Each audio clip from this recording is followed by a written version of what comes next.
അപ്പോൾ ഞാൻ ഇത്രയും സമൂസ ഇവിടെ ഉണ്ടാക്കിയിട്ടുണ്ട്. നമ്മളെ മസാലക്കൂട്ട് തീരുന്നത് വരെ നമുക്ക് ചപ്പാത്തി മുറിച്ച് ഇതുപോലെ സമൂസ ഉണ്ടാക്കുക. എല്ലാവരും ഉണ്ടാക്കണം, കുട്ടികളുള്ളവർ പ്രത്യേകിച്ചും ഉണ്ടാക്കണം. ആ ചാനലിലൂടെ ഒന്ന് സബ്സ്ക്രൈബ് ചെയ്യണേ. ഇപ്പം ഞാൻ ഇവിടെ സമോസ ഉണ്ടാക്കാൻ പോവുകയാണ്. ഇപ്പോൾ സമോസ തയ്യാറാക്കാനായിട്ട് നമുക്കൊരു മസാലക്കൂട്ട് തയ്യാറാക്കണം അതിൻ്റെ അകത്ത് വെക്കാനായിട്ട് സമോസയുടെ. അതിന് വേണ്ടി ഞാൻ ഒരു ഉരുളൻകിഴങ്ങ്, ക്യാപ്സിക്കം, ഒരു സവാള, ഒരു ക്യാരറ്റ്, ഒരു തക്കാളി, പിന്നെ ഒരു പച്ചമുളക് കൂടെ എടുക്കുന്നുണ്ട്. ഇത് എല്ലാം കൂടെ അരിഞ്ഞ് ഒരു മസാലക്കൂട്ട് തയ്യാറാക്കാം. ഇപ്പോൾ ഞാൻ ഇതെല്ലാം അരിഞ്ഞെടുത്തിട്ടുണ്ട്. സവാള ഇതെല്ലാം അരിയുമ്പോൾ നമ്മൾ ശ്രദ്ധിക്കേണ്ട കാര്യം എന്ന് പറഞ്ഞാൽ പൊടിയായിട്ട് അരിയണം. നമുക്കിതൊരു കോണ് പോലെ ഉണ്ടാക്കിയിട്ട് ആ കോണിനകത്ത് നിറച്ച് പൊരിച്ചെടുക്കാനുള്ളതാണ്. അപ്പോൾ എല്ലാ സാധനവും ഇങ്ങനെ പൊടിയായിട്ട് അരിഞ്ഞ് വേണം നമ്മൾ തയ്യാറാക്കി എടുക്കാം, മസാലക്കൂട്ട് തയ്യാറാക്കി എടുക്കാം. അതുപോലെ കടുവറുക്കാനുള്ള ഇഞ്ചി, വെളുത്തുള്ളി, പച്ചമുളക്, കറിവേപ്പില എടുത്തിട്ടുണ്ട്. ഇനി കടുവറുക്കാനായിട്ട് പോവാം. ഒരു പാൻ അടുപ്പത്തേക്ക് വെച്ച് 2 ടേബിൾ സ്പൂൺ എണ്ണ ഒഴിച്ച് ചൂടായ എണ്ണയിലേക്ക് കടുകിട്ട് ഇഞ്ചിയും വെളുത്തുള്ളിയൊക്കെ ഇട്ട് പച്ചമുളകും ഇട്ട് കറിവേപ്പില ഇട്ട ശേഷം സവാള ഇട്ട് കൊടുക്കാം. ഒന്ന് വഴറ്റിയ ശേഷം ചൂടായ കടുക് ഇട്ട് പൊട്ടിച്ച് ഇഞ്ചിയും പച്ചമുളകൊക്കെ ഇട്ട് അതിലേക്ക് നമ്മൾ ഉരുളൻകിഴങ്ങും സവാളയും ഉരുളൻകിഴങ്ങും ക്യാരറ്റും എല്ലാം ഇട്ട് വഴറ്റിക്കൊണ്ടിരിക്കുകയാണ്. ഇടയ്ക്ക് ഇച്ചിരി വീഡിയോ ഓണാക്കാൻ പറ്റിയില്ല. ഇപ്പോഴതിൻ്റെ കൂടെ തന്നെ നമുക്ക് ക്യാപ്സിക്കവും തക്കാളിയും കൂടെ ഇട്ട് വഴറ്റാം.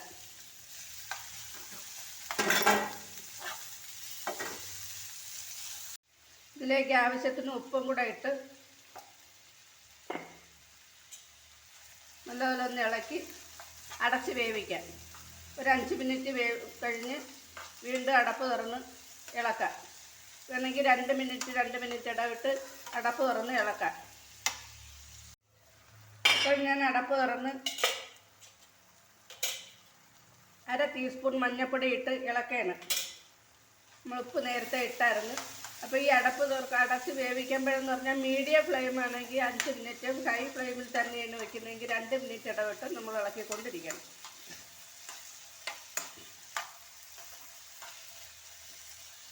ഒരു 1/2 ടീസ്പൂൺ കുരുമുളക് പൊടി ഇട്ട് ഇളക്കുകയാണ്. വീണ്ടും ഇതിലേക്ക് ഒരു 1/4 ടീസ്പൂൺ മുളക് പൊടി, അതുപോലെ 1/4 ടീസ്പൂൺ മല്ലിപ്പൊടി എല്ലായിടും ഒന്ന് ഇളക്കി യോജിപ്പിക്കാം.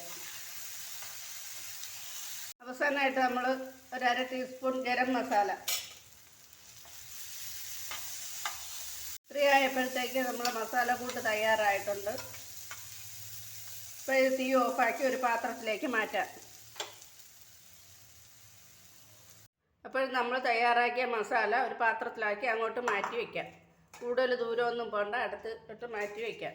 പിന്നെ ഞാൻ എടുത്തിരിക്കുന്ന ഒരു ചപ്പാത്തി 2ആയിട്ട് മുറിച്ച് അതിൽ ഒരു ചപ്പാത്തി എടുത്ത് ഒരു മുറി എടുത്ത് ഇതിങ്ങനെ കോണോട് കോണ് മടക്കണം. ഇതിങ്ങനെ വരും. അപ്പോൾ നമ്മൾ മടക്കുന്നത് ഞാൻ കാണിച്ചു തരാം. ഞാൻ എളുപ്പത്തിന് വേണ്ടി സമയം കുറയ്ക്കാൻ വേണ്ടി ഇങ്ങനെ ആക്കി വെച്ചെന്നേ ഉള്ളൂ.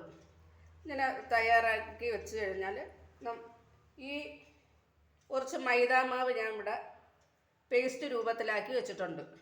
അപ്പോൾ ഈ മൈദാമാവ് കുറച്ചെടുത്ത് ഇങ്ങനെ ഒന്ന് പുരട്ടാം. ഇത് തന്നെ ഇപ്പോൾ കൂടിപ്പോയി.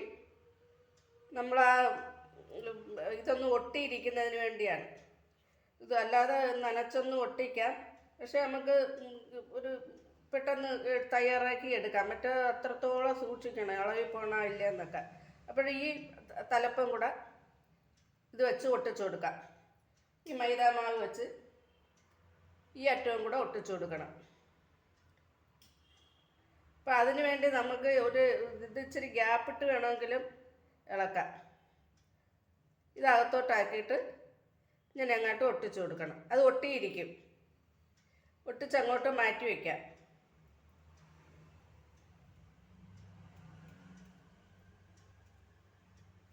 ഇനി അടുത്തത് കോണെടുത്ത് ഇതുപോലെ അങ്ങോട്ട് വയ്ക്കണം. ഇപ്പോൾ ഇത് കോണോട് കോൺ കിട്ടി. ഇച്ചിരി കൂടെ താത്തിങ്ങനെ വെച്ച് കഴിഞ്ഞാൽ നമുക്ക് ഇവിടെ ഒട്ടിക്കാൻ പാടാണ്. അപ്പോൾ ഈ തലപ്പ് പിടിച്ചങ്ങ് ഒട്ടിച്ചാൽ മതി. അതുകൊണ്ടാണ് ഞാൻ താത്ത് വെക്കാത്തത്. അപ്പോൾ ഇവിടെ ഇങ്ങനെ മടക്കി എടുക്കുമ്പോൾ ഇച്ചിരി ബുദ്ധിമുട്ടായിട്ട് വരും. ഇങ്ങനെ ഈ അറ്റം ഒന്ന് പ്രസ് ചെയ്യുമ്പോൾ അത് ഇത് വരും, ഇങ്ങനെ വരും. ഒന്ന് മടക്കി കൊടുക്കാം. മടക്കിയതിന് ശേഷം വീണ്ടും മൈദാമാവ് വെച്ച് ഒട്ടിച്ചു കൊടുക്കാം. ഞാൻ ഇതിട്ടില്ല, അത് ഇടയാണ്.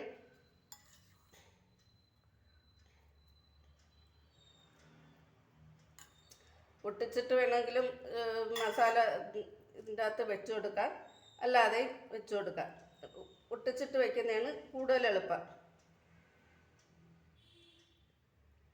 കണ്ടാ, ഇപ്പോൾ കാണുന്നുണ്ടല്ലേ?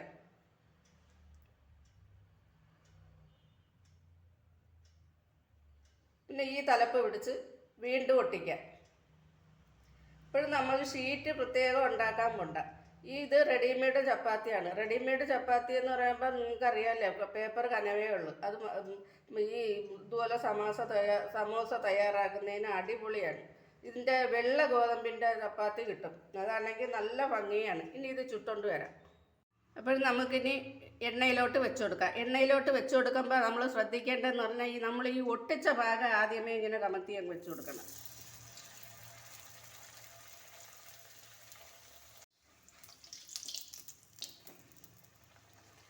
നല്ലപോലെ എണ്ണ തിളച്ചതിന് ശേഷം ഒരു മീഡിയം ഫ്ലെയിമിൽ വെച്ച് ഇതുപോലെ ചുട്ടെടുക്കാം.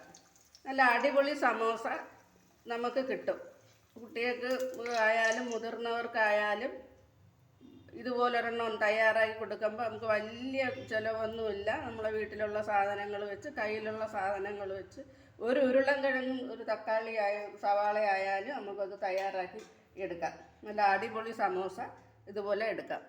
നമുക്കിത് ഒട്ടിക്കുന്നതിന് ഇത് സൈഡൊന്ന് നനച്ചു കൊടുത്തിട്ട് കൈകൊണ്ട് തേച്ച് വേണമെങ്കിൽ ഒട്ടിക്കാം, മാവ് ഇല്ലാതെ. ഇപ്പോൾ രണ്ടാമത്തെ സമോസ ഞാൻ ഇട്ട് കൊടുത്ത്.